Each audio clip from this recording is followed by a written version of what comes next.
जयंती रॉय ने किया फुलबाड़ी पंचायत के 2 नंबर बूथ 19/293 पूर्वी धनतला का दौरा। बीजेपी उम्मीदवार जयंती रॉय ने फुलबाड़ी पंचायत के 2 नंबर बूथ 19/293 पूर्वी धनतला का दौरा किया। उन्होंने मतदाताओं से बातचीत की। इसके बाद उन्होंने कहा कि कल रात से कुछ छिटपुट घटनाएं सामने आई हैं, लेकिन इसके लिए बीजेपी जिम्मेदार नहीं है। उन्होंने कहा कि तृणमूल की तरफ से जो भी आरोप लगाए जा रहे हैं वे पूरी तरह से बेबुनियाद है। ভোট তো ভোটের মতো চলছে, এখানে দেখলাম বেশ শান্তিপূর্ণই চলছে।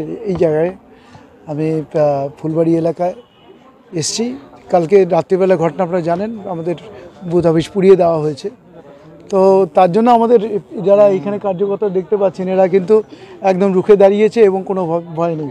এখানে শিখাদিও আছেন, শিখাদির নেতৃত্বে এখানে আমাদের উজ্জীবিত হয়ে আছে আমাদের সমস্ত কার্যকর্তা। তৃণমূলের তরফ থেকে যেটা পাল্টা অভিযোগ করা হয়েছে যে এটা নাকি আপনাদের দলের গোষ্ঠী কোন্দলের। ওহো, ওদের কথা কেউ বিশ্বাস করে?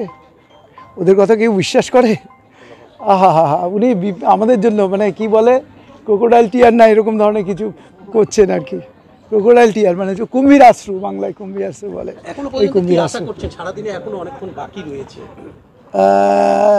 এখনও সারাদিন আমি যতটুকু ম্যাক্সিমাম কভার করার চেষ্টা করব। রাত থেকেই সারা রাতেই প্রায় বলতে গেলে সারা রাতেই মনিটরিং করছিলাম আমি বিভিন্নভাবে। তো বিভিন্ন ঘটনাগুলো ঘটে, অনেকগুলোই আমরা ইলেকশন কমিশনকে জানিয়েছি, পুলিশ অবজারভার, অন্যান্য যারা ইলেকশন অথরিটি তাদেরকে জানিয়েছি। আমরা ভোট পরিস্থিতি নিয়ে যে এটা কি শান্তিপূর্ণ ভোট হচ্ছে এখনো পর্যন্ত?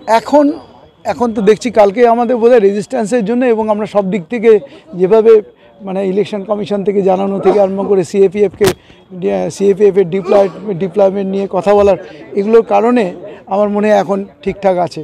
ওরা একটু ভয় পেয়ে গেছে।